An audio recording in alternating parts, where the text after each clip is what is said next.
Welcome to the Wizard of Radical Self-Respect. My name's Jared Mello, and I'm the Shepherd of Black Sheep. It's been a pretty interesting week here with all the Sadia Khan news. And on the heels of that, I wanted to talk about when flying monkeys attack, because as I was calling her out, and as many people were calling her out, I noticed there were a lot of flying monkeys that had her back. They were enabling her. They were using Darvo against the people that were calling her out, deny, accuse, reverse victim and offender. They were shaming them. They were telling them, oh, you're just obsessed, or you're a pot calling the kettle black because you don't have credentials either. You need to mind your own business, or you're only doing this because she's a woman. A man shouldn't be calling out a woman like this. You name it. And there were all sorts of things her flying monkeys did. And this is one thing that happens also, not just with public figures when you call them out. It happens in a dysfunctional family system as well. If the truth teller, someone who is a scapegoat or a black sheep, they speak up and tell the truth. They speak up and tell the truth, and then people act like they're the problem for telling the truth. They act like the fact that they can see clearly what is going on, that's a problem, because a lot of times dysfunctional families, they rather have dishonest harmony than honest conflict. And they are very concerned with the image of their family, how they present to the outside world. And if you're the scapegoat, the truth teller, a black sheep, and you call out what you see, you now threaten their system. You threaten them with a narcissistic injury, or they might even have a narcissistic collapse if the threat is severe enough. But they don't make it very pleasant for the person that calls it like they see it. And one of the things they will do is they act like you are the one causing their reputational harm if you call out a public figure. And that's not how it works. Just because you call out lies and abuse, a whistleblower, in other words, that does not make what happens to that person you call out your fault. That is not how it works. The person who is to blame is the person that is doing the lying, doing the abusing, doing the deceiving. That is the person who is at fault. And Sadia, it's not even as if this was just minor stuff that people are nitpicking her for. No, this stuff built up for a long time. And this wasn't an isolated incident. It was absolutely a pattern of bad behavior. And then throw on top the lying and deceiving about their credentials. And that's just out of control. You can't do that. And so when you see that pattern over time, then what you need to do is you call that out. And it's not something that, oh, you're wasting your time, you're being negative, you're hating, what else would they say? Or you're obsessed with this. But all of those are what? They are shaming tactics to get you to shut up. That's what they are. Because when push comes to shove, if they have nothing else to say, they're just going to try to shame you into silence. And all of these flying monkeys, what are they doing?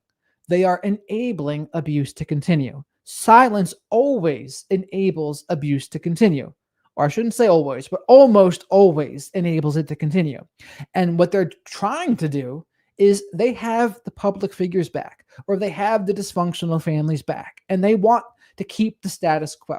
They want people to shut up, and they want things to go on as before. But this is just something that you can't do that. When something is severe enough, you have to speak up. You have to have the courage to stand up and speak the truth. And when people don't do that for whatever reason, it enables abuse to continue.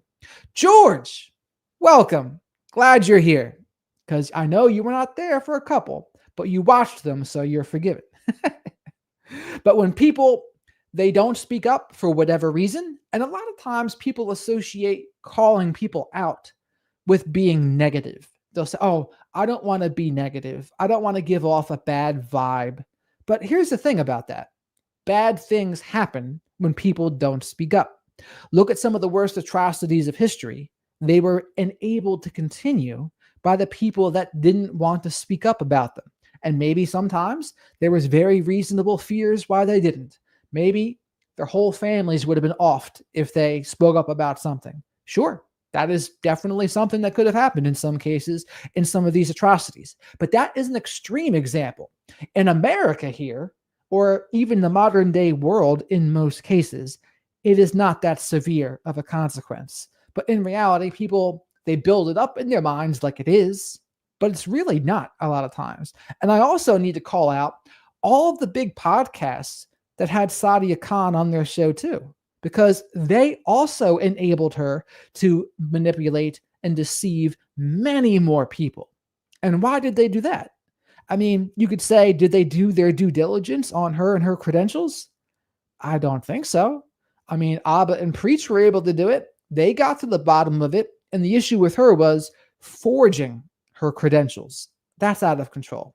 That's illegal, no matter where you call it. And there's debate on what you're allowed to call yourself in England, if it's okay to call yourself a psychologist in England. But she's in Dubai, and she forged the documents that were going to be her licensure in Dubai. And no matter how you spin that, that is not acceptable. That is illegal any way you spin it. But the issue with all of this is people, those big podcasts, they put attention and views above all else. And maybe they did a half-hearted check in some cases, but in most cases, I think they didn't. And they said, oh, Sadia Khan's going to be great for views. Sadia Khan's going to get more eyeballs on me. So who cares if she's not really a psychologist? The business is more important. And even Richard Nixon said, if you put in a capitalistic system, if you put money over morals, there's going to be some major problems. And that's Nixon. Nixon is someone that people consider a very bad president in a lot of cases, right? They consider him a very amoral president who just did whatever he wanted. And he certainly had his faults, that's for sure. But even he said that you can't put money over everything. And this is something we see in the system today. We see people putting money over absolutely everything. But the people that had her on the show, Jay Shetty had her on the show, Diary of a CEO, Chris Williamson twice, Iced Coffee Hour, Tom and Lisa Bilyeu, Mel Robbins, who else? There's a couple other big ones that I can't remember. Lewis Howes, Matthew Hussey, a couple others, but they enabled this to happen too. Now, they're not as much at fault as Sadia is herself, but they deserve a mild calling out, that's for sure, because if they do their due diligence, and at the very least, they say, okay, you're not a psychologist. You can call yourself a coach. She could have done that. Why didn't she do that? I don't know. I think she just wanted the caveat, or she wanted the status of saying psychologist because she felt like it would make her look better. It would make her look more credible and smarter. And that's why she did it that way. But I'm not one to hate on people that don't have credentials, because I don't either. I'm just a coach. I've learned from my experience. I went to school for addictions counseling. I went to school for mental health counseling, and that's it. I've learned from a lot of professionals, and I learned from my own experience. And our personal experience, especially with narcissists, I think that is indispensable, priceless, because unless someone has been through it, it's going to be really difficult for them to understand. But I've been through it. I've been through it with many people in the family, in romantic relationships, in the workplace, friends, all over. These dynamics are everywhere. And once you really can see them, then you will truly see them everywhere, which is a blessing and a curse, really, because you see all of the narcissistic behaviors that are out there. And just because someone is displaying some narcissistic behaviors doesn't mean they're a full-blown narcissist. That's not a thing either. Hey, Kat, how are you? So that's just something that happens as well, is that people get carried away about the labels with things. And there was a guy coming at me about that today too. He was saying, what did I say in particular? Oh, I said one of the manipulation tactics a narcissist will use, I actually said this in the short that I uploaded today, that they'll use big emotions and they'll get really angry in order to bully and intimidate people to get their way or to avoid accountability. And then some person said, why everyone's a narcissist to you? They're only 2 to 6% of the population. And I'm like, dude, the label doesn't matter in this context. That's not the issue. The issue is their behavior. The behavior is the problem, regardless of that person's label. But some people get caught up on that label aspect. Oh, they're not a full-blown narcissist. Well, guess what? It doesn't matter if they're a full-blown narcissist if they are doing those things. if they're using those manipulation tactics to get what they want or to avoid accountability, that's the problem, not what their label is. And granted, the word narcissist is not a perfect word, but it is a good word to describe a group of behaviors that a lot of people have experience with. When I say the word narcissist, it's kind of a signal. Okay, I say narcissist, it means someone who's going to do X, Y, and Z things, generally speaking. And then a lot of people, it helps them define the content. And I'm here to help them.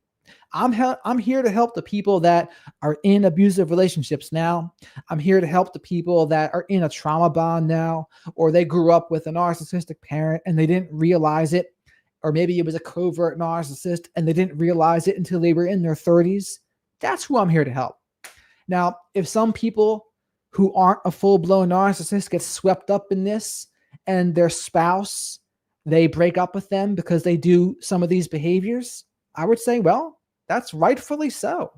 They don't need to be a full-blown narcissist for you to leave. You leave because of how they're treating you. You leave because they're disrespecting you, or they can't respect your boundaries, or they're abusing and mistreating you. That's why you leave. It doesn't matter if they're a full-blown narcissist or not. But Kat, what's been new in your world over there? And George, what's been new in your world? We have an interesting week coming up here. I have Dr. Z I'm talking to on Tuesday. I might be getting Dr. Salerno and Christian together because Dr. Salerno watched my interview with Christian and he really liked it. So I might try to bring them together at some point.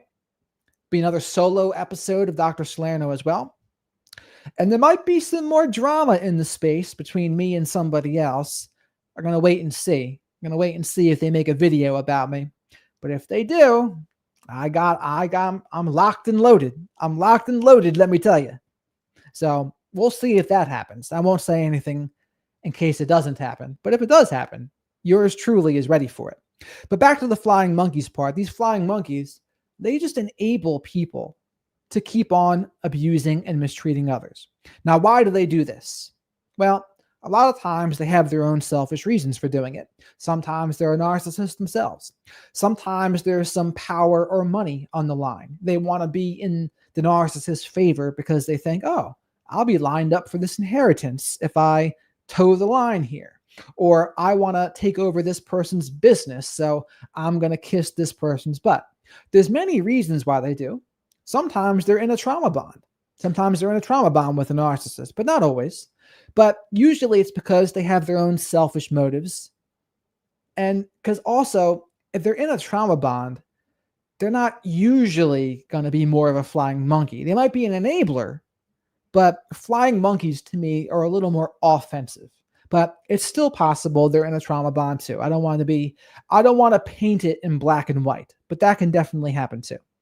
So the flying monkeys, though, they help this mistreatment happen. And flying monkeys can be in the family. Flying monkeys can be in a friend group. Flying monkeys can be in a cult. Flying monkeys can be in a toxic workplace.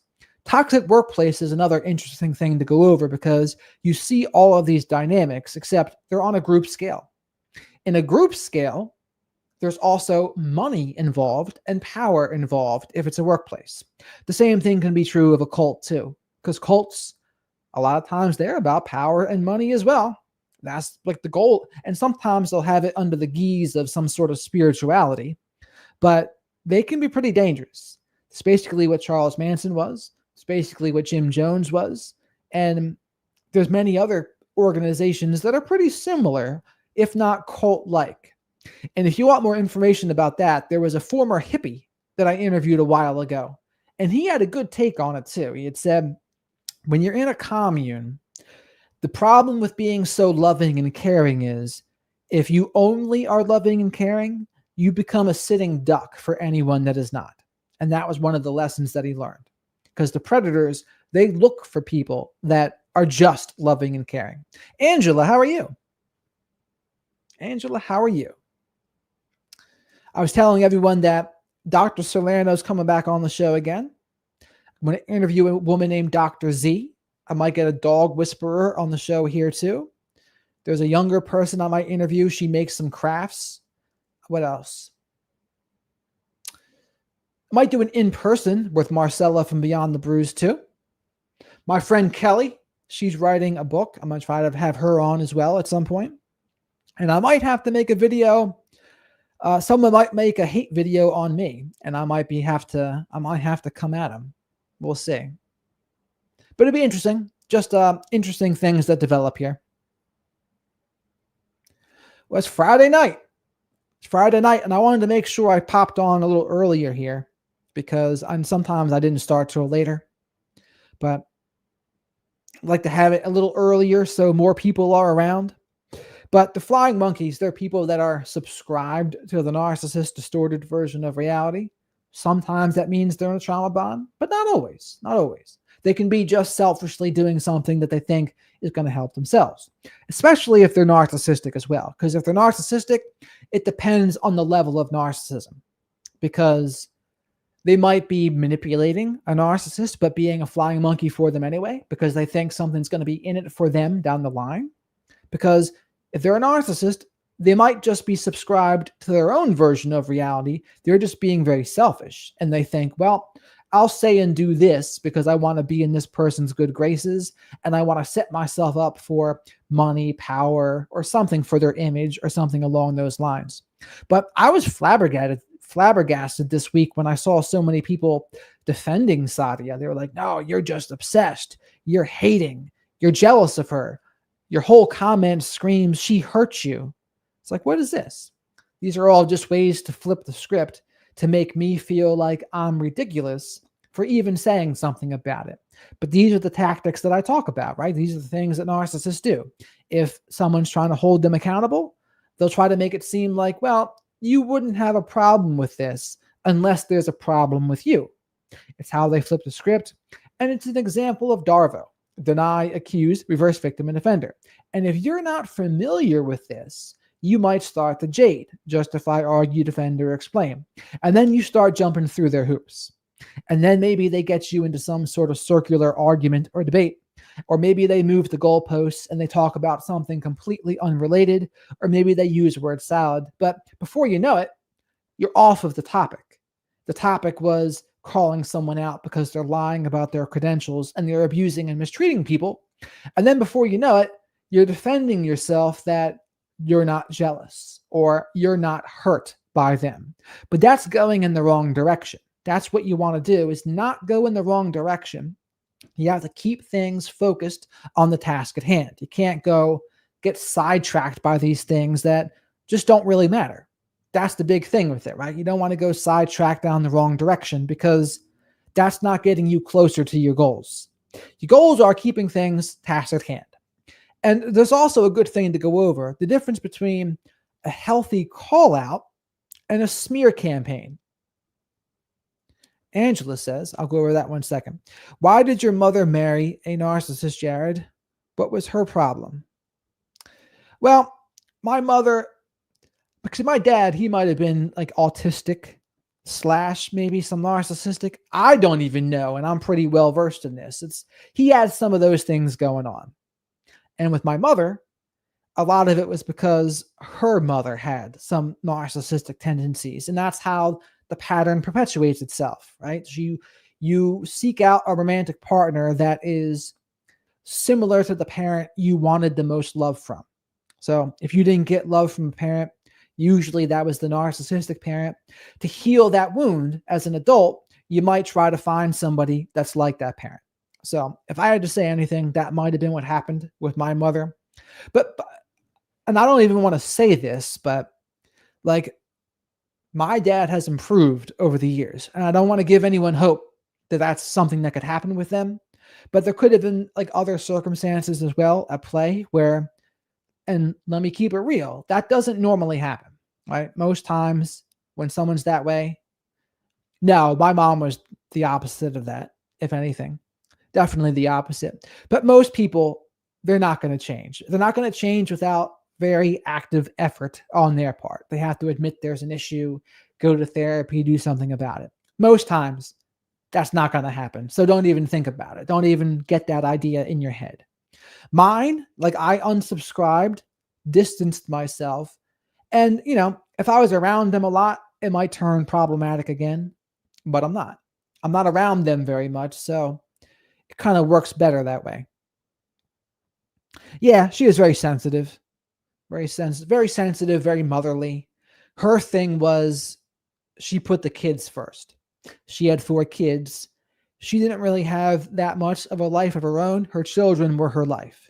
And that's good, but it also there's some cons to that too sometimes. And there's other issues that can come up from that.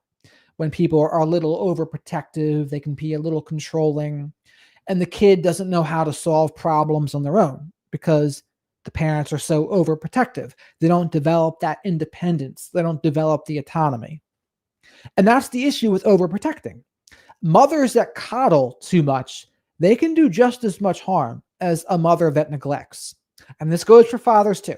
A father that overprotects can do just as much harm as a father that neglects. I think a father is more likely to overprotect a daughter than they are a son, but they can definitely overprotect a son too. And usually that's how it goes. A mother likely to overprotect her son, a father likely to overprotect his daughter. Angela says empaths are like narcissists because they give to get. They are as manipulative as the narcissist. Then I would say that's not a true, that's more like a people pleaser. A people pleaser gives to get, and that's more like a covert contract. Covert contract is something Dr. Robert Glover came up with, but he has a book called No More Mr. Nice Guy, which is also the difference between being nice versus being kind. Being kind is giving from a place of wholeness, giving from a place of expecting nothing in return. Nice, on the other hand, is more what you just said, Angela. That's giving to get. You're going to do this, this, and this, but you also expect something back in return. It's very similar to giving with strings attached. You don't want that. That's not good because that's, like you said, that is manipulative.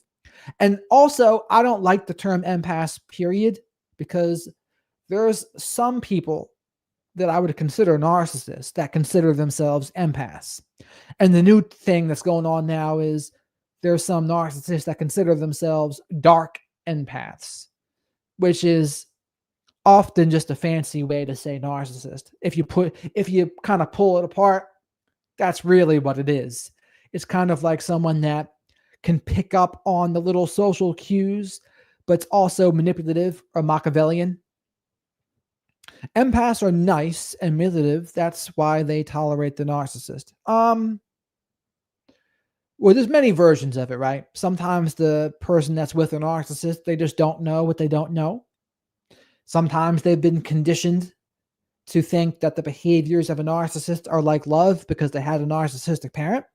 Sometimes they didn't have a good sense of self-worth and they didn't want to be alone. That can happen too. What else happens? Or they want to fix them. Sometimes people get a sense of self-worth from really trying to fix someone else or save them.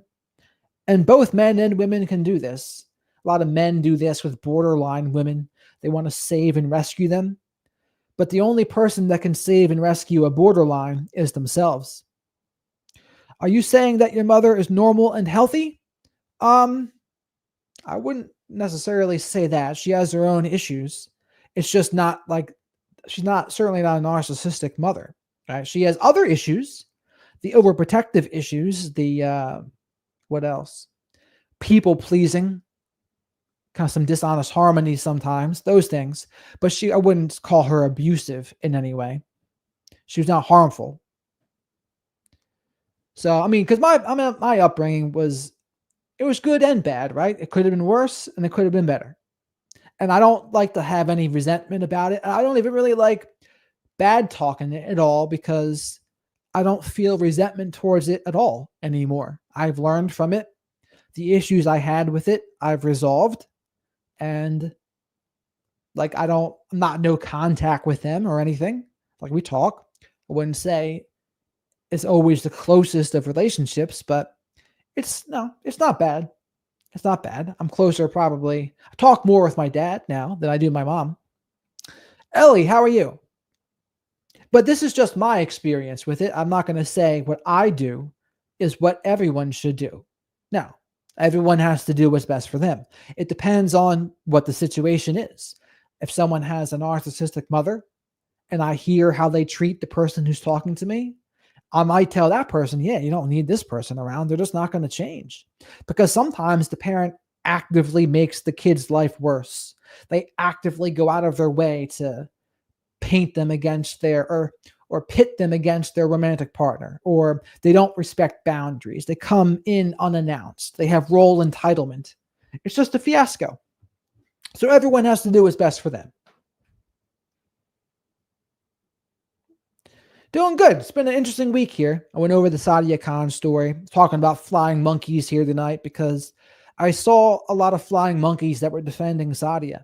And they have all the tactics, all the narcissistic tactics. Oh, you're obsessed.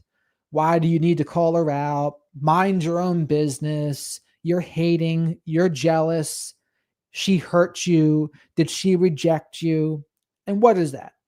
There are just ways to flip the script to try to make it seem like there's a problem with me for even saying something. And I don't want to act like they were a majority. They were not the majority. The majority agreed with me. The majority, especially other professionals, they said, yeah, you needed to call her out because she was out of control. And a lot of licensed professionals, they're not really allowed to say anything. They're bound by the rules of their profession. And that's why they really like people like me, because I'm not bound by anything. Yours truly can say what he wants and he can speak freely. The only thing I could harm is my reputation, but I try to really be honest and have integrity and to do what I do with character because I don't want any of that to bite me in the ass. I don't need that. And I haven't done anything to warrant that. So I'm pretty proud of my record here. I haven't gone off the rocker. There's been a couple times that I think in comment sections, maybe I've been defensive in some cases, but mostly not. Over time, that used to happen more in the beginning, right? In the beginning, if you're constantly getting bombarded with hate and criticism, antagonistic criticism, it takes you a little bit to learn how to handle that. It doesn't happen right away, especially if you're not used to getting a lot of attention. So you deal with all these people disagreeing with you, sometimes hating on you, sometimes calling you names, and it takes you a minute to kind of adjust to it. But over time, you get a little bit desensitized to it and it doesn't bother you as much anymore. But I wanted to mention these flying monkeys tactics because they're the same tactics you'll see in a dysfunctional family, the same tactics you'll see in a toxic workplace, the same tactics you'll see in a cult. They're there, the same things, just in different forms. And it's just fascinating. And one of the mindsets that I have that really helps me is there's something to learn and an opportunity in everything that happens. And when I remember that, I'm better able to handle the antagonistic people or the people who are trying to get to me. I think, okay, Jared, what's the lesson here? And a lot of times the lesson is, oh, I can make a video about this. I can figure out a way to turn this into a learning experience for other people. Angela says, how can your father improve if he is a narcissist? The narcissists don't change. No, I mean, because there's different levels to them, right? I think there's many things going on because I'm not even sure he was a full bloaner. Like he might have just been like autistic with narcissistic traits. It's really difficult to see, to tell for me, even with him. So it was part of it. I think there was some like a lot of high stressors in there too. And he worked the night shift. And so he was like very cranky and stressed and had 4 kids. And that doesn't excuse how we were treated in some cases, but I think that all contributed. And over time, as things got better, some of that stuff got better too. So some of it was situational, but the biggest part of it was a lack of emotional self-control. That was the biggest thing with them. No emotional safety or emotional self-control. And those are bad things, right? If you don't have emotional safety, the relationships between the family members or you and your parents just isn't as good as it could be. To me, that's like one of the biggest things. If you're going to be a parent, you want to have a circumstance or an environment that you cultivate an atmosphere of emotional safety. If you can do that, things will go They can't go too far off the rails if you do that. If you don't have emotional safety, then anything can happen. And what is emotional safety? To me, emotional safety is when the person feels safe being honest with you, being honest with you about what they think, what they feel, what their hobbies are, being themselves. Because a parent could say, yes, be honest with me. I won't judge you. But then their actions say something different. And if their action, thank you, Ellie. And if their actions say something different, then that's not an atmosphere of emotional safety, right? That's a completely different thing. And that person's probably the kid, they might externally comply, but internally, they might be defying and they kind of withdraw internally. The actions might not look like it, but internally, they're not connecting anymore and they're doing their own thing. And that's when people kind of go off the rails. Maybe they go off the rails with drugs or alcohol. And granted, people can go off the rails with drugs or alcohol in sometimes healthy families too, but it's just less likely. It's less likely. Nothing's black or white with it, but it depends. Without emotional safety, there's no connection. That's absolutely correct. I actually had a dysfunctional family test the other day I came up with, which was when you hear your name called, what's the first thing that comes to your mind? Like, or what's the first feeling you have? Do you feel dread or do you feel safe? Because when you hear your name, you feel dread and your heart drops, chances are you came from a dysfunctional family because when your name got called, it didn't mean anything good. It meant you were about to get controlled, you were about to get called out, you were about to get guilt tripped, criticized, punished. Just something interesting. I'm not saying that's a black and white test too. I think there's other reasons someone's heart might drop when they hear their name. They might get CPTSD or PTSD from a different circumstance outside of the family. Sometimes people have an insecure attachment to someone. And this is the other thing. If a parent has a healthy attachment style, the kids are more likely to have a healthy and secure attachment, but not always. Ellie says, I did not experience much, if any, emotional safety around my family. Yeah, and that's unfortunately a common experience. Because here's the thing, I don't think you can provide emotional safety unless you're in a good place yourself a lot of times.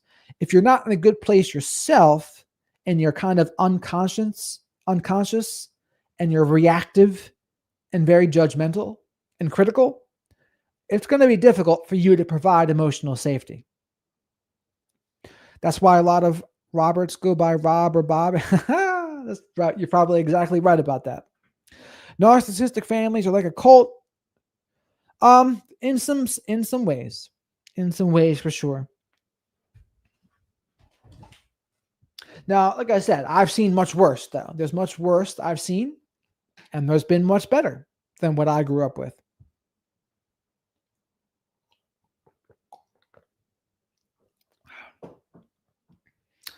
Oh, and that's the other things about emotional safety would be you have to be in a good place. Because if you have an emotionally mature parent that has emotional self-control, they're more likely to have a healthy attachment. And just because a parent has a healthy attachment doesn't mean it's a sure thing the kids will, but it certainly makes it more likely. There's still some biological things that are going on in each kid. It's not all environmental, just like it's not all genetic.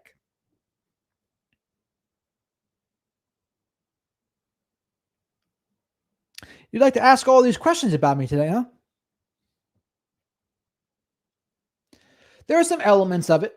Like I said, not as severe as some, but certainly not as good as others.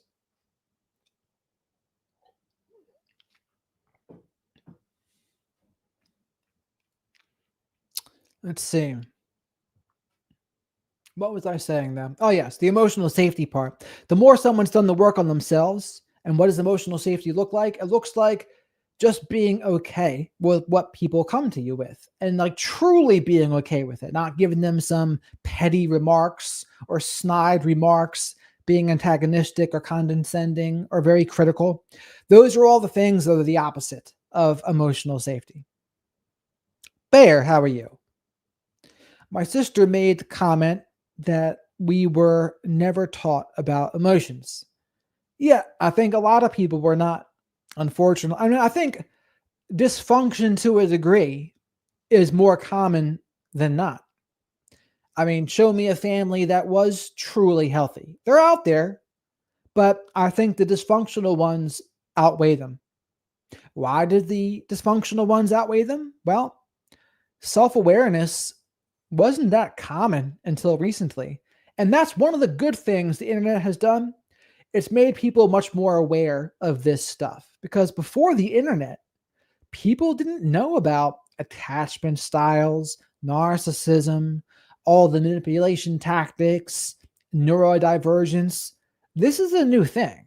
Like before the internet, really only people that specialized in it even learned about it at all. And it's like I said before, people didn't call narcissists in the 80s and 90s. They were in the 70s and 60s. They were just called assholes. People didn't know what to call them. They didn't have the language for it. The only people that had the language for it were the professionals.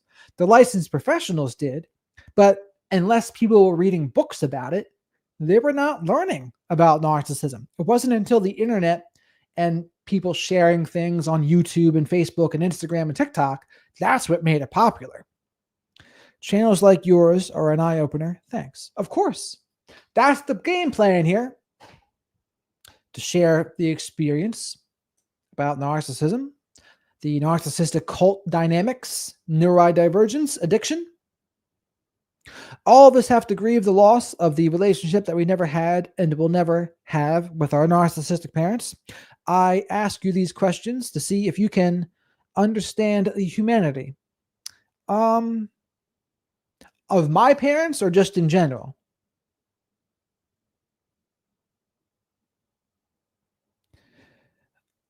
Mm, I've heard some awful stories about people and their parents, that's for sure.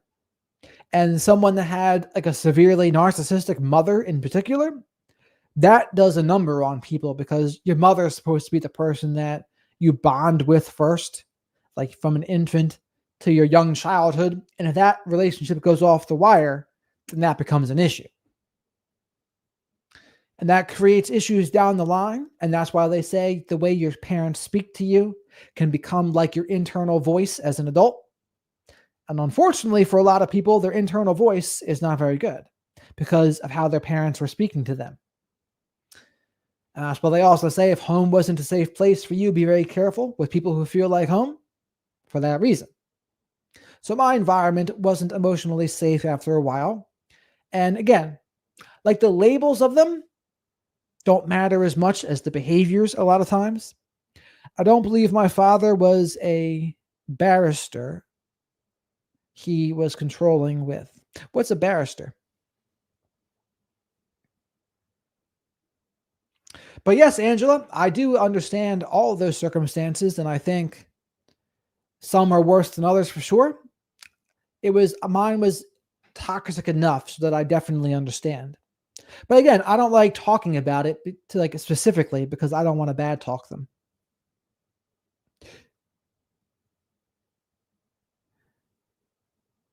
Like I said, it got better. It was certainly not very good for a while. They were about to disown me. But my experience with it is not going to be everyone's experience. That's why I don't really talk about it because everyone's circumstance is going to be a little bit different. I understand. I had experienced a lot of those narcissistic traits, tactics I talk about. I've experienced them at home, just like I've experienced them with romantic relationships. A male ego and emotionally immature as a parent. Yeah. I mean, here's the other thing. I think it can be a generational thing too in some cases where there was a lot of men that were born between 45 and 65, 70 that's how they are. Now, were they all full-blown narcissists? No, I wouldn't say they're full-blown, all of them. But many of them absolutely had some traits, whether their parent was a full-blown narcissist or not. Didn't matter, right? Because it still had the lack of emotional safety. There was still some abuse. There was still some disrespect. There was a lack of autonomy allowed. There was a lot. Do you have narcissistic traits? Which ones? I mean, I've probably had some, but like not like a full blown narcissist would.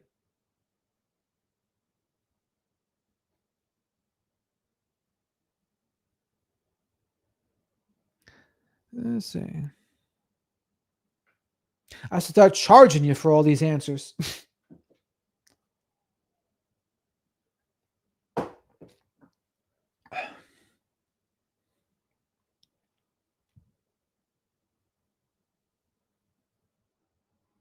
Let's see.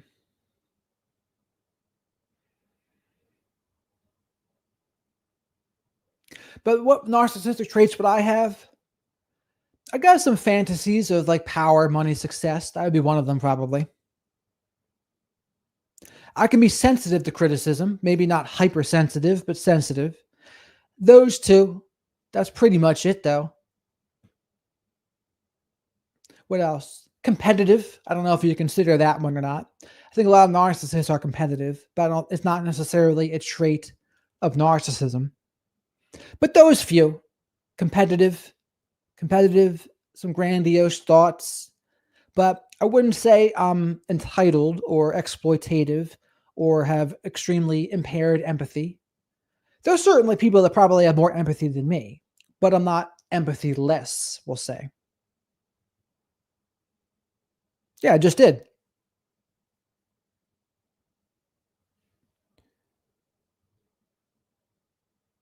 Let's see.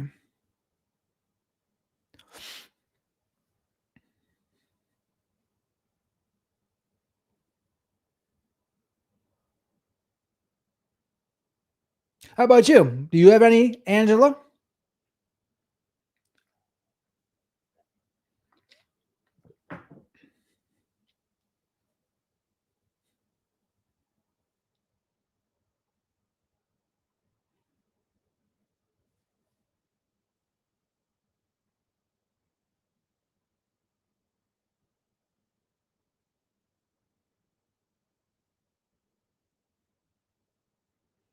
Angela, I was going to ask.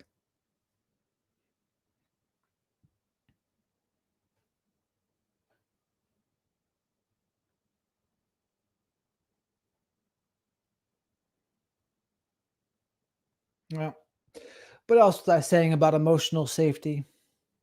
I got a video coming up about narcissistic fleas too. That's when people become, they act like a narcissist, but that's not the same thing as being a full blown narcissist. I think that's more of a symptom of CPTSD. And because you can't catch narcissism, it is something that you either have or you don't. You're not going to catch it. The most that could ever happen is you become similar to one in their behaviors. And that happens if you had a narcissistic parent sometimes. Maybe you had a narcissistic romantic partner, or you're in a narcissistic friend group. Yeah, you can start acting like that a little bit. And it's because you become like the people you surround yourself with. But that's still different. It's still different than a full blown narcissist.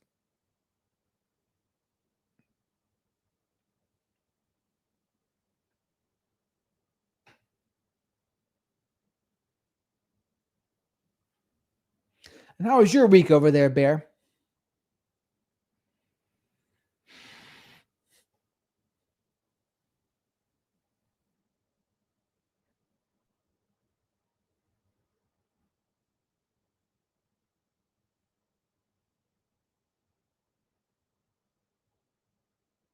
I was trying to figure out what your profile picture there is. I wasn't sure if it was the person from Pirates of the Caribbean, but I don't think it is.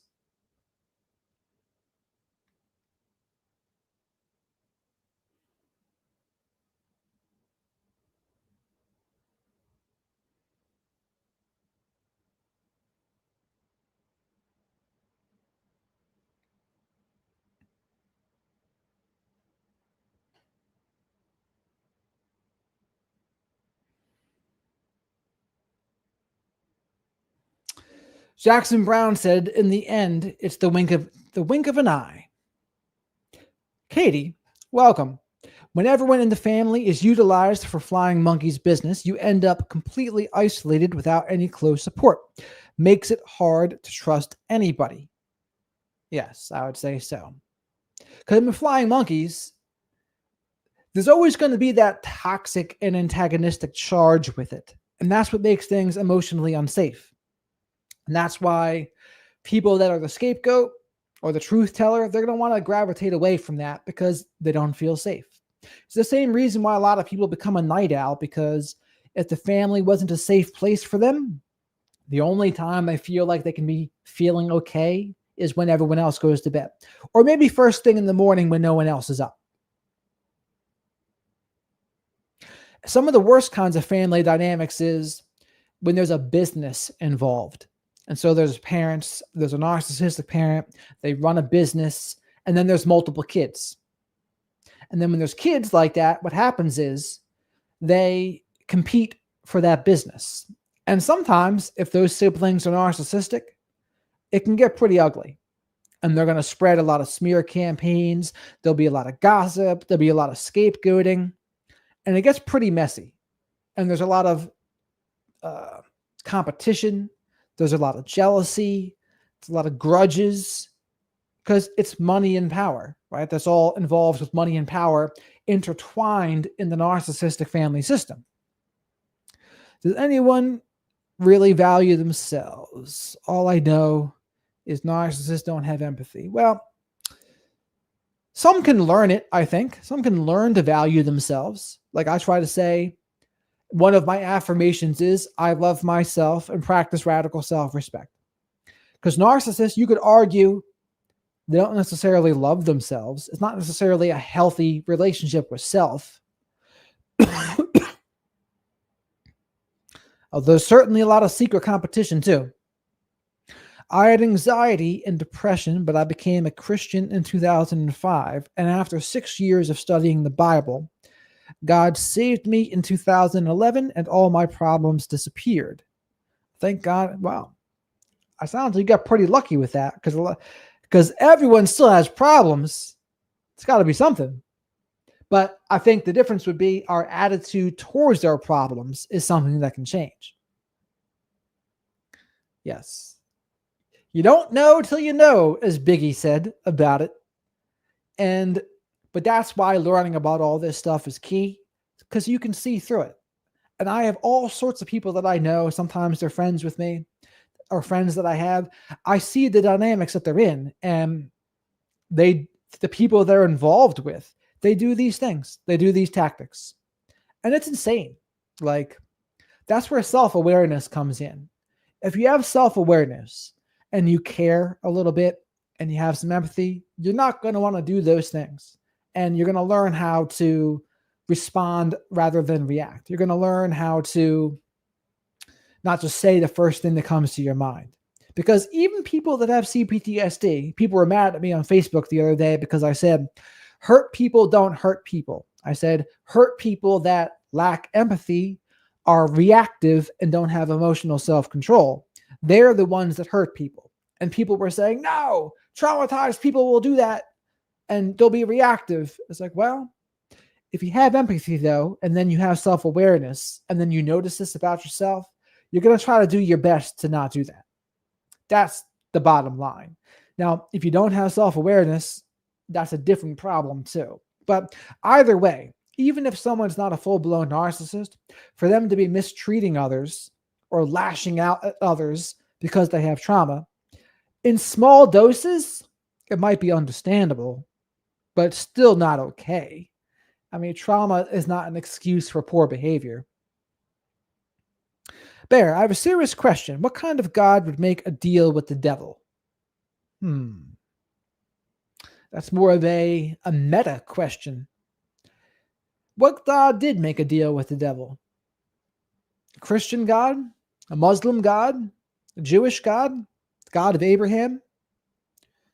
Or I've heard of deals with God, but I've not heard of God making a deal with the devil.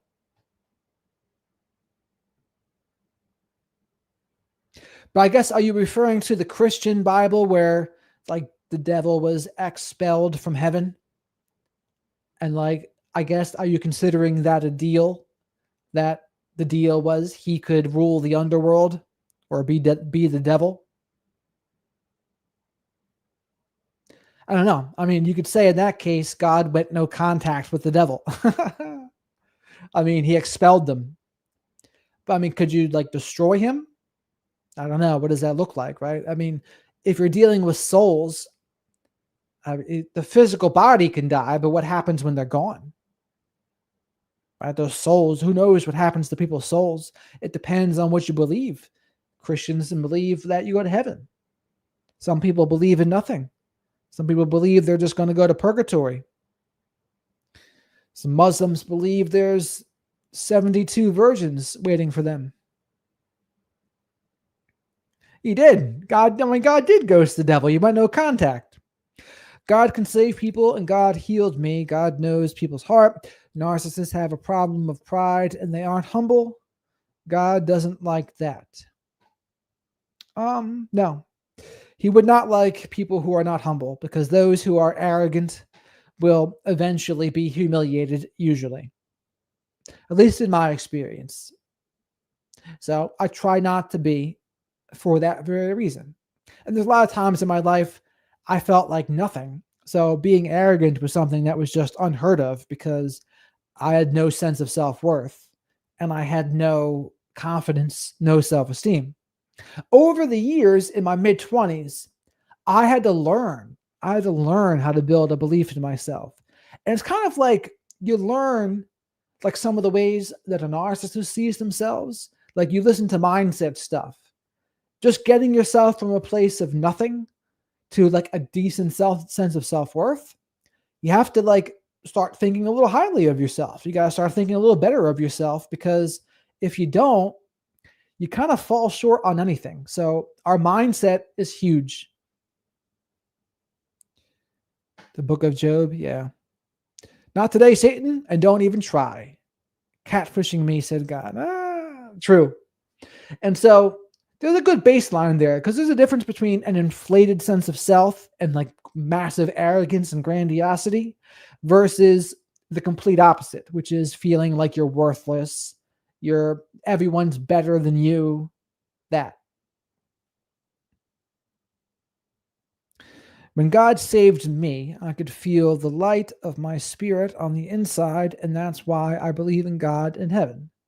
I mean, and that's the story I've heard from a lot of people that have been born again Christians from all ages, really. And I'm just glad when anyone finds something that works for them. That's what I'm for. Yeah, God knows he can see when you're sleeping, and he knows when you're awake, even in modern times. You know, it makes me think I should probably talk about that with Christian coming up here too. I kind of have a feeling he might be an atheist, but maybe not. Maybe not. You never know. Sometimes people can surprise you. But I wouldn't be surprised if he's an atheist. But I could be wrong. Maybe he's a Christian and I don't even know it. He also focuses a lot on current events and politics, which I think is interesting too.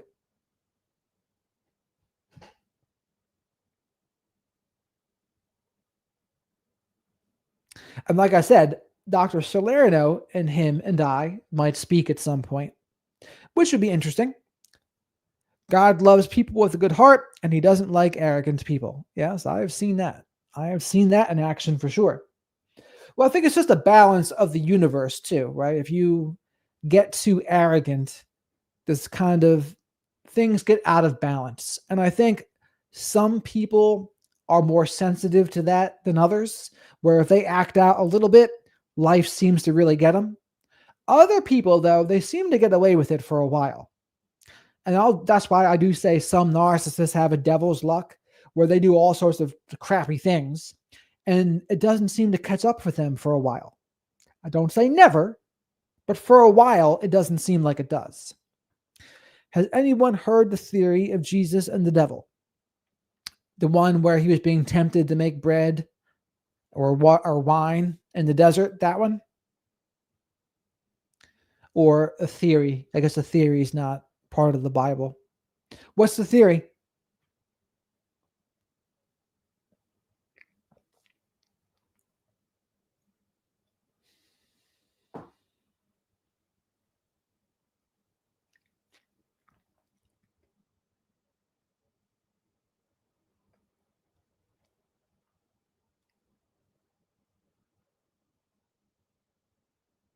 Big heart. No BS. It's horrible when they attack. They come in and bamboozle and confuse you all in the name of control. Absolutely correct. And a lot of times, flying monkeys, they just want to control image. So when I was calling out Sadia Khan, they wanted to protect her image and control her image and get me to shut up because they had something invested in her. Nobody gets away with anything. God is everywhere. That's my experience. Eventually, God's son, Jesus, was bipolar and had a beautiful and destructive. So God could not kill his son, or so he created the fall outside of Jesus as the devil. I have never heard that theory before. No, I've not heard that. Good to be seen here, Big Heart. I can talk to everyone else in the chat here too. Bear, Angela, Ellie, George. I wonder where Curious One is. Curious One, who else?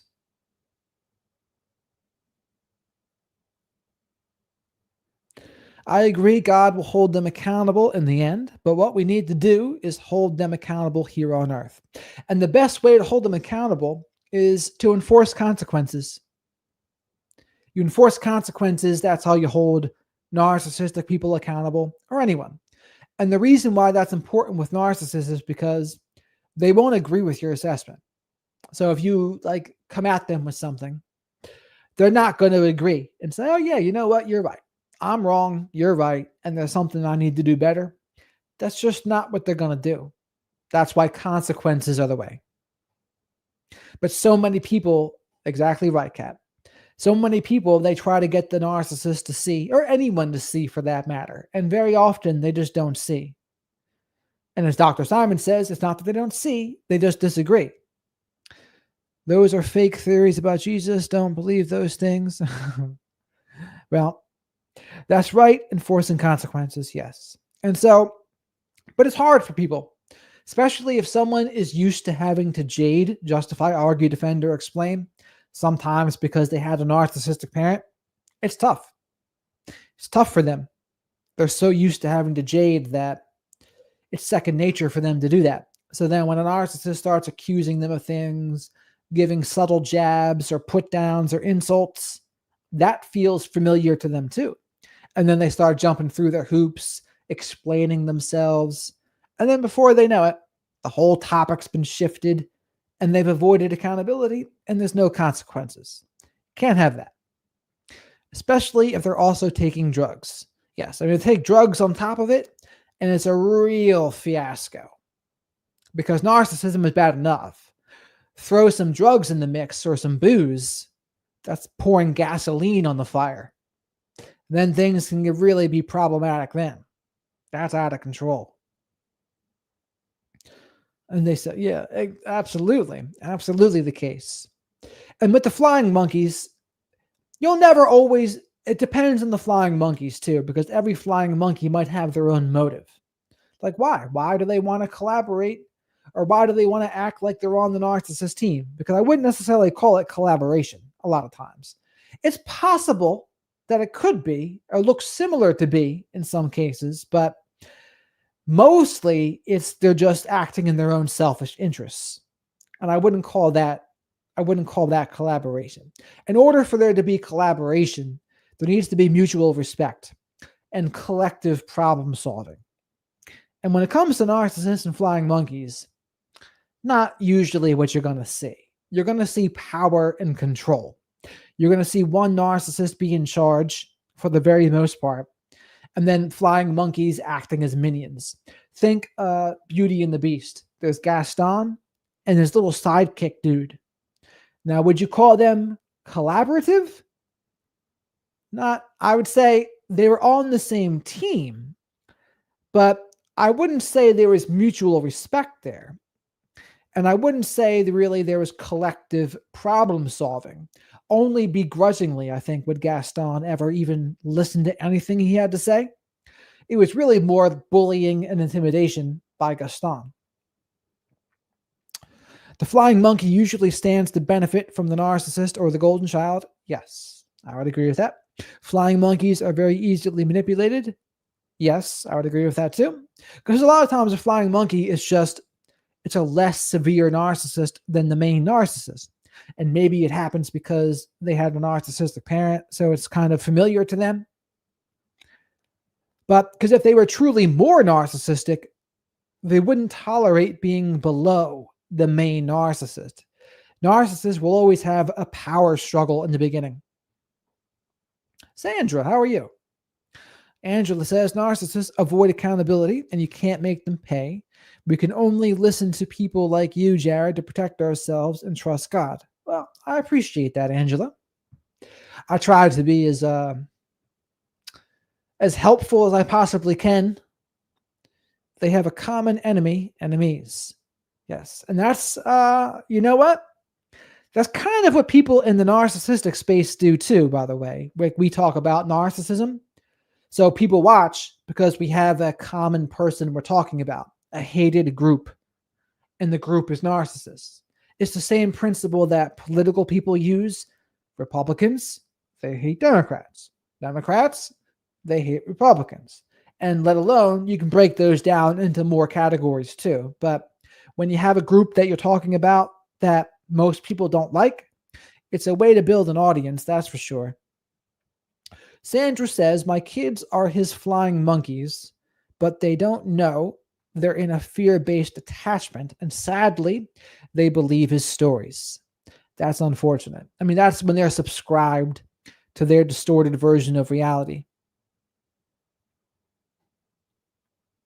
Yeah, it's an element of it. I'm very aware that that happens here because I used to not talk about narcissism. I knew it. I knew about it, but I used to talk more about radical self-respect because I wanted to talk more about solutions.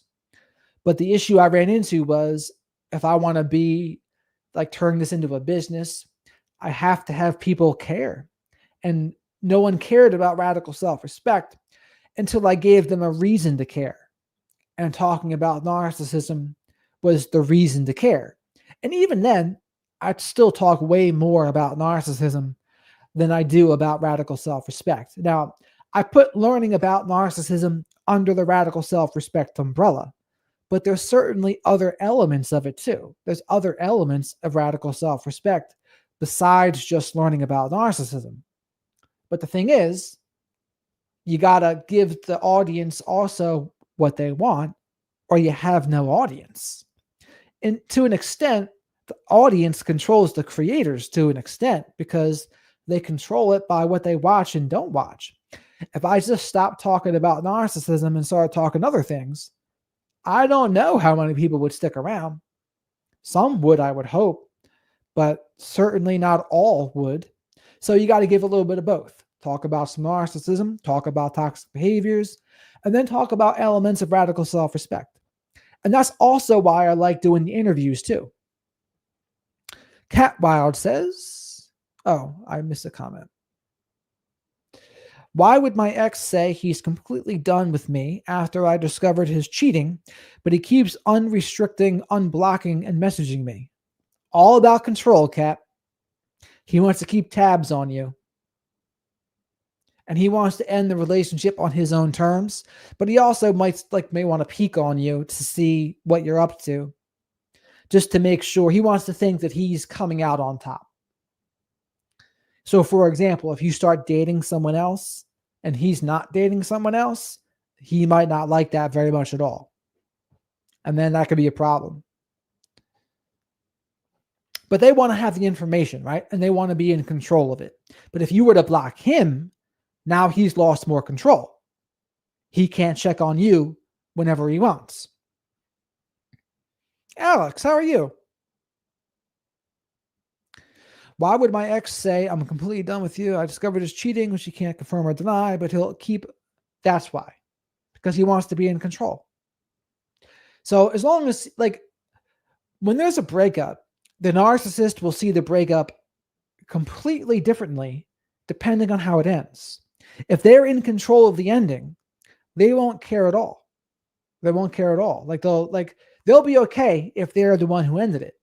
But if someone ends it on them, then they're not going to like that at all. And I don't know if you ended it on him, Kat, or not.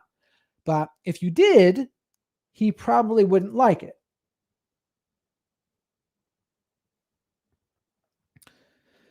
Yeah, there is a narcissist blocking, unblocking game because it's all about they want to be on top and they want to have the control. Big love, Cat Wild. Apparently, you're the bad guy for catching him. Yeah, it's the old cry bully routine, right? You do something, you get caught cheating, and then you act like they act like they're the victim because they caught cheating. That's what a cry bully is. They act someone who acts like a victim in a situation they created, or they blame them. Oh, I cheated, but now you hate me, so I'm the victim here because now you're mad at me. You're mad, so now I'm the victim. That's a big thing too. Flying monkeys are the biggest flip floppers. Yes, they are, because they don't stand for anything.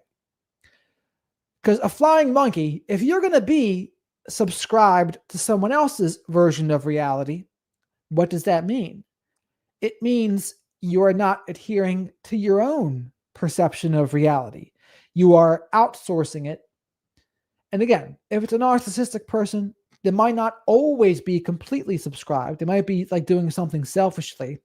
But if it's truly a minion of the narcissist version of flying monkey, they're not doing their own thing. They're just more like a robot.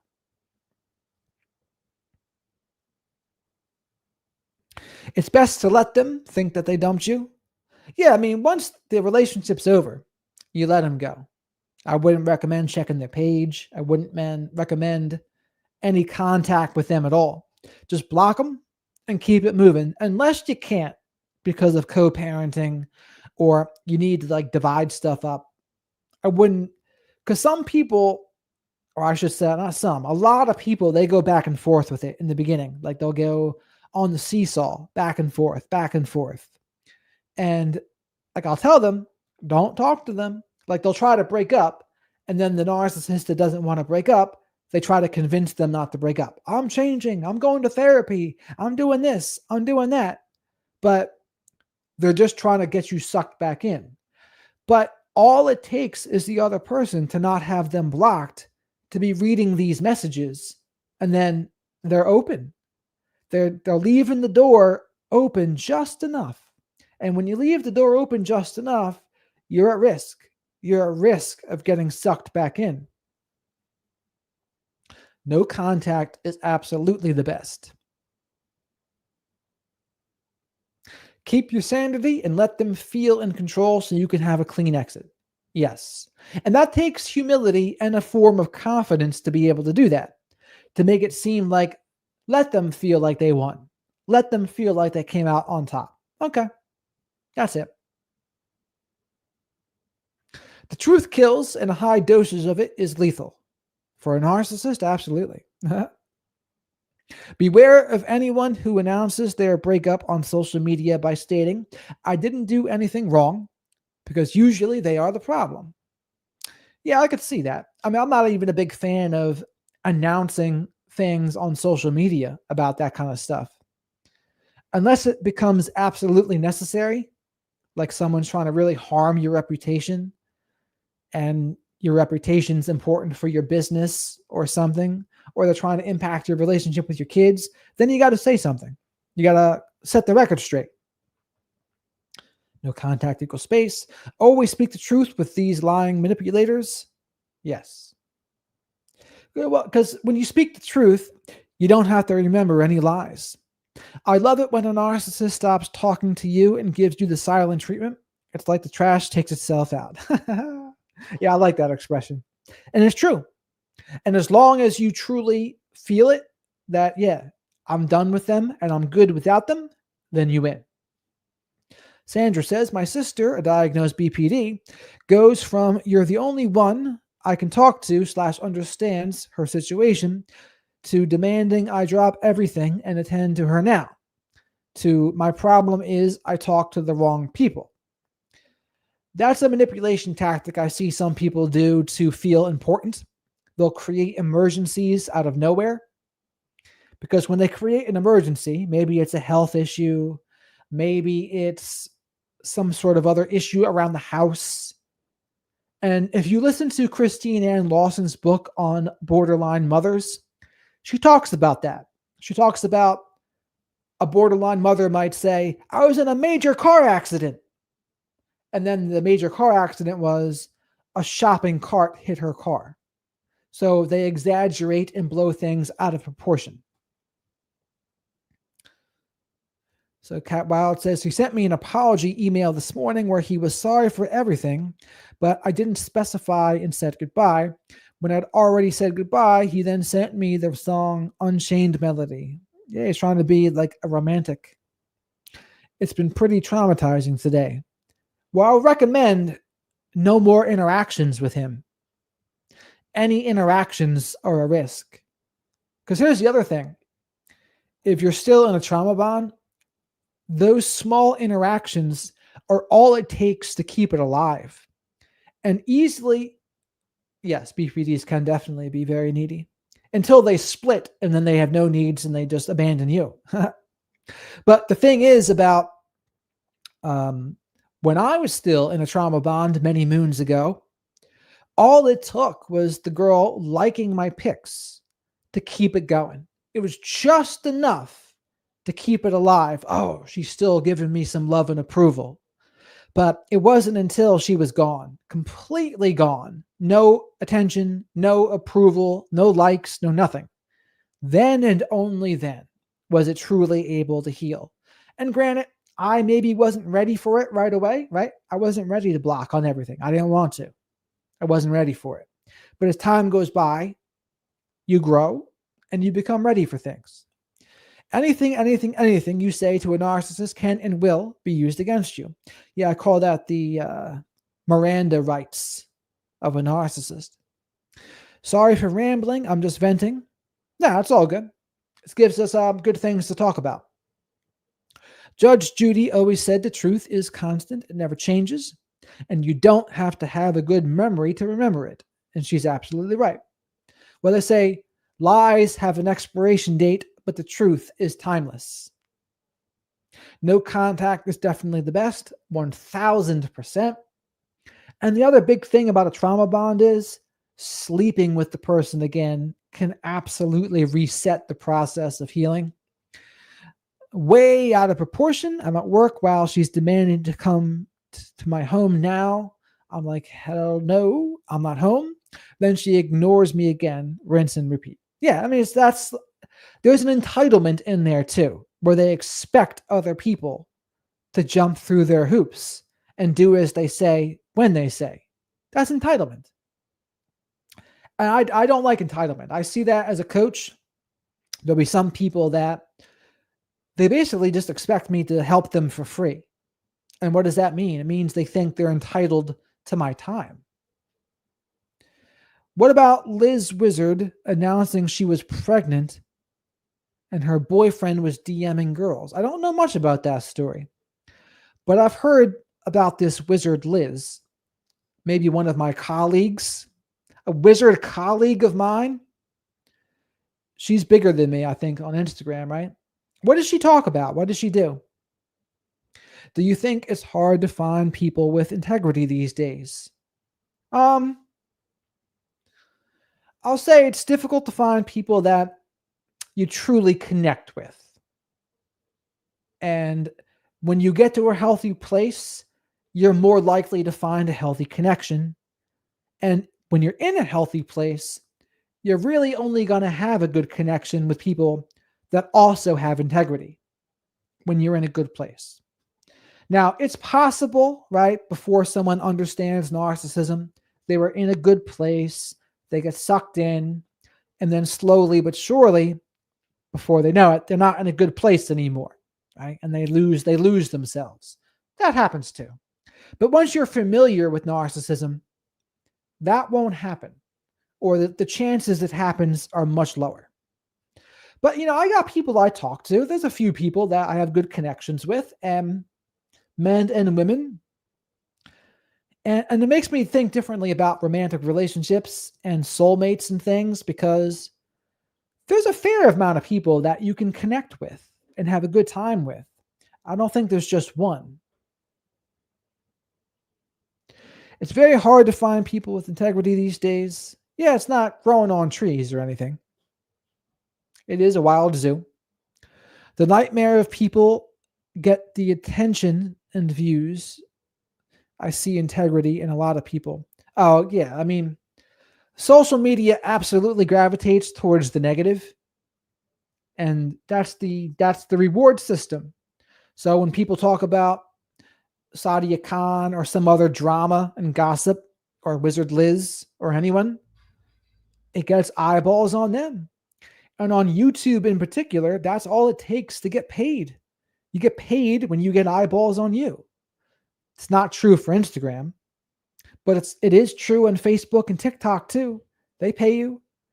Instagram's the only one that doesn't pay you directly for views. And that's just the reward system. I mean, people,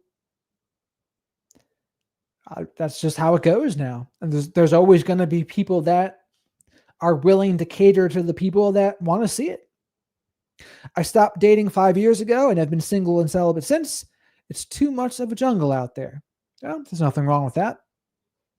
Narcissists try to make you believe you're self-righteous for having morals and trying to be a good person. Well, they're trying to flip the script on you to make it seem like there's something wrong with you for standing up for yourself. They like to misinterpret people's boundaries, and they like to misinterpret people's level of self-respect. Like if you have self-respect, they'll say you're being selfish. If you have a boundary, they'll say you need help or you're crazy. But they'll twist and distort your positive attributes into something else. Very common. Nothing wrong with wanting the peace. And it starts with us. Sadia Khan, C-O-N, I like that, should be her new handle. It should be. But I'm not sure what's going to happen to her now. I hope she's done for. But somehow I have a feeling she's not. She blocked me on Instagram. And I don't know if she's still on Instagram or not, but she blocked me. I've always had only 2 to 3 people I can deeply connect with and trust. Yeah, better to have 4 quarters than 100 pennies, as they say. My twin sister is a covert narcissist. I had to go no contact on her back in 2006. My father is a sociopath and a malignant narcissist. It's got to suck going no contact from a twin. Did you have a special connection with her? Because, I mean, some twins have a telepathic connection in a way, but not all twins. Yeah, it does sound like that, doesn't it, Bear? They will attack you for standing up for yourself. Absolutely, they will. And they'll label it as selfishness or as you being crazy or out of control, but you just can't believe it. Yes, life is peaceful now. I'm just focusing on healing and fulfilling my vocational purpose, so life is good. That's what I like to hear. Narcissists don't have any integrity, but all the narcissists that I met were very supportive, and that's what I always remember with gratitude about them. Narcissists were supportive. That's interesting. I mean, I think if they think you can do something for them or it'll make their image look good, maybe then. Maybe then.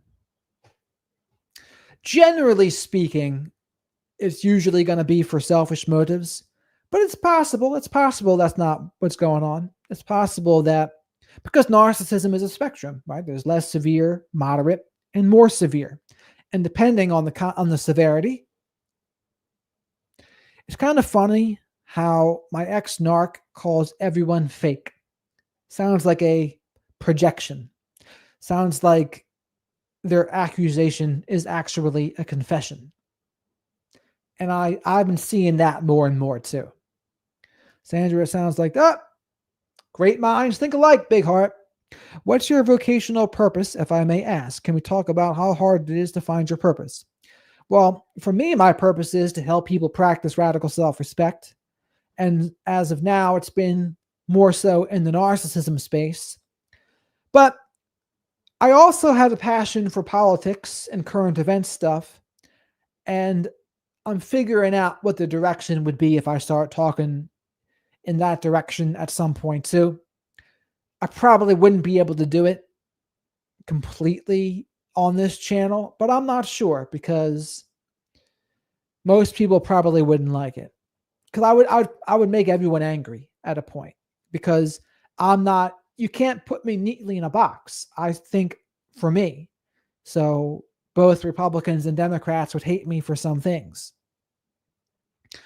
but that might be part of it to be more of a moderate and to help people in that way. Because here's the thing about current events and politics: they really matter. They matter because wars can start from them. It impacts people's quality of life.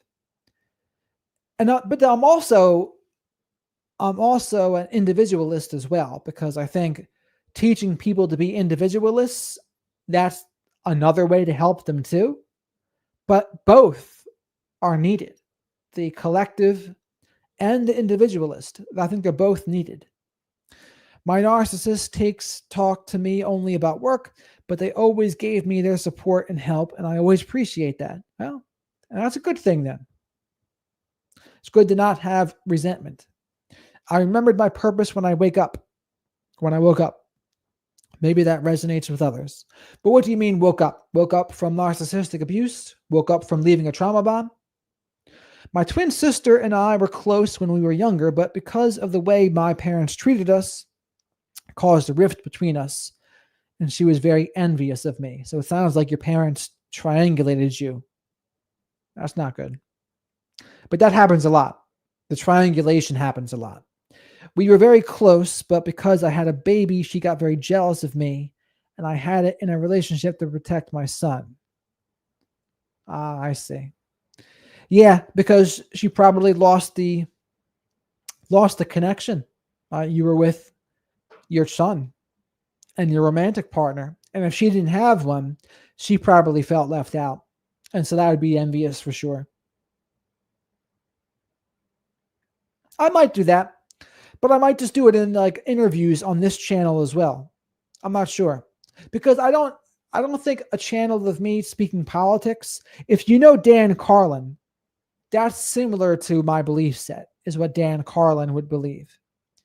And what happened with him was he would talk politics and he would piss everyone off because he truly thought for himself. And so when he agreed with Democrats, the conservatives were mad. When he agreed with conservatives, the progressives were mad. And so people couldn't tolerate the disagreements. They wanted to see it in black and white. And eventually he lost audience because of it. So he just stopped. And now he does hardcore history, and that's really it. And that makes sense to me.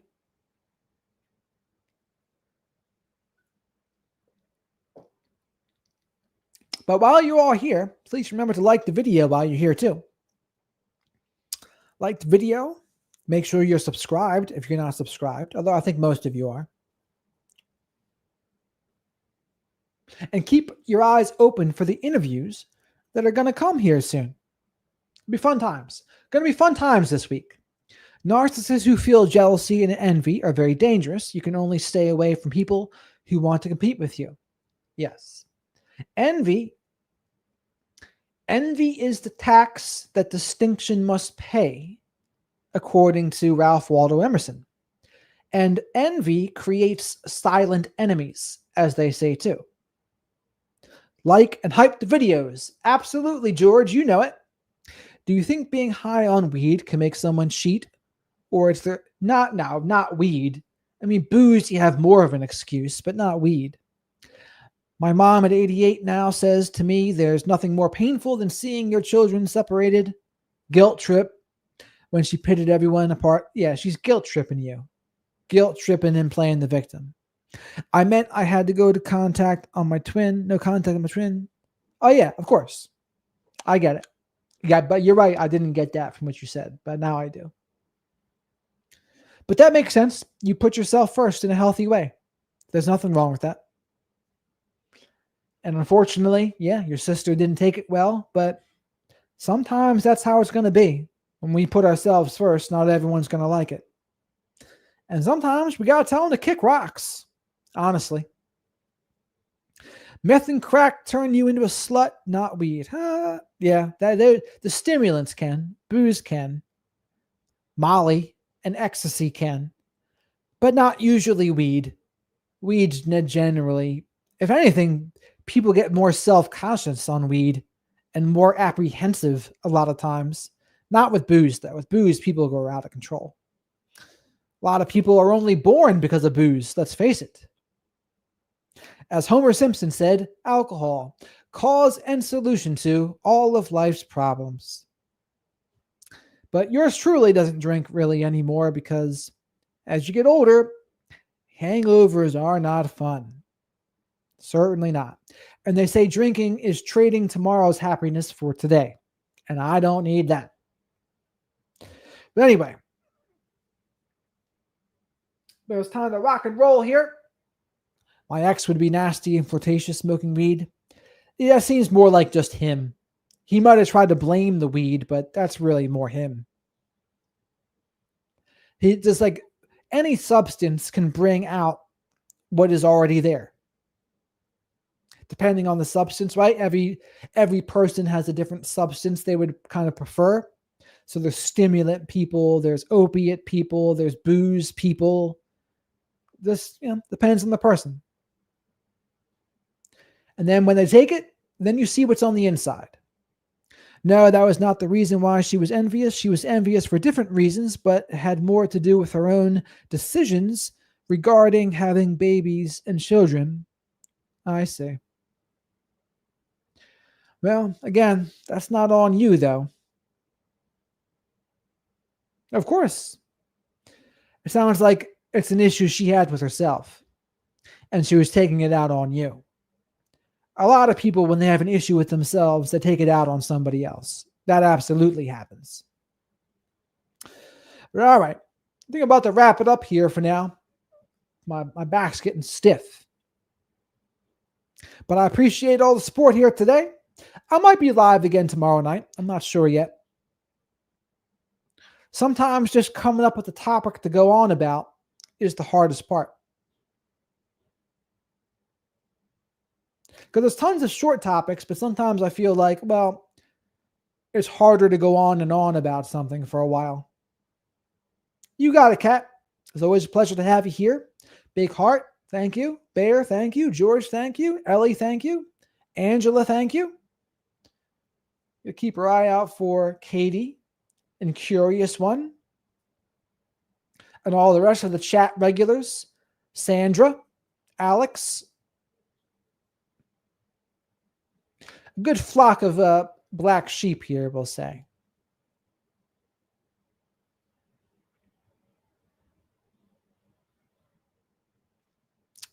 Cat Wild, I think your ex is just using weed as an excuse for his behavior. I would absolutely agree with that. Always good to be here with you too, Ellie and Alex, and everyone for that matter. And perhaps share this video with someone else who you think might benefit. I might give you all a homework assignment to invite one of your friends to the stream too, the next time I have one. Oh yeah. Come check out my friend Jared, the wizard of radical self-respect and the shepherd of black sheep. It'd be interesting. Although I know people don't always talk to their friends about some of this stuff. But I do see in some of my comment sections, people tagging their friends. Happens more often on TikTok. Thank you, Katie. Thank you, Belly. Stay radical. I love it. I definitely will. So good night, everyone. Thanks for all your support, encouragement, and contributions.